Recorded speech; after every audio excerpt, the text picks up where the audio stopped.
Hi there, Reese Carge here for Team Fire When Ready, bringing you a progress report for CS6440.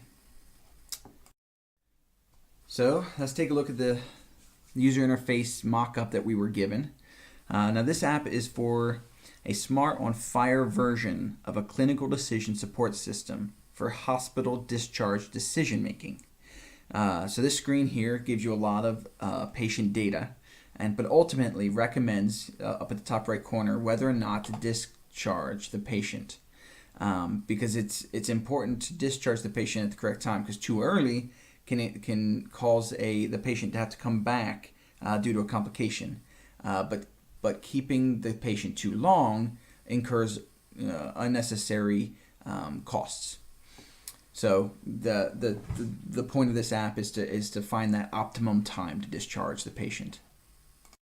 So this screen here is a test screen that we've been putting together as we go, trying to map the patient's data, in this case Marla Dixon, to the variables that are needed to run the algorithm.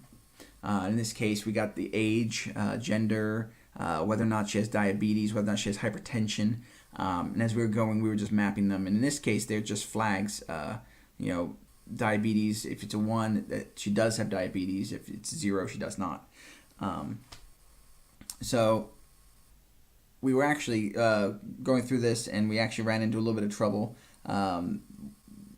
mapping all of the variables that are needed to run the algorithm to what we can find in the Georgia Tech Fire server, and I'll discuss that a little further here in a minute. But let's take a look at the project timeline.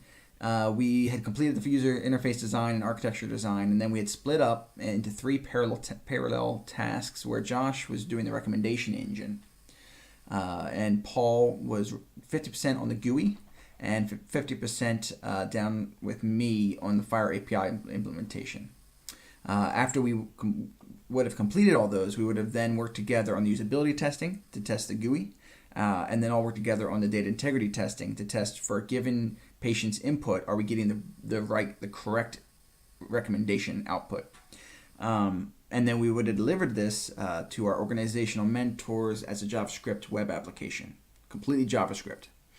So like I said, we were having a little bit of trouble mapping the data between the algorithm and what was available on the Georgia Tech Fire server. So we decided to meet with our organizational mentors, and actually ran into a bit of a problem. It came to their attention that this app must have a server backend, which we did not plan on. So that makes all the JavaScript that we wrote unusable. And now we need to come up with a new plan. Also, the app must connect to the Cerner Fire server. So after the conversation, based on what we discussed, I believe the way forward is that we need to set up our own server, create a Java web application that can connect to the Cerner Fire server, and then can display a patient's data on a web page. Our team has met and we've discussed these things, and I think the next step is to set up a follow-up meeting with our organizational mentors that we can solidify this project plan and the new scope so that we can move forward.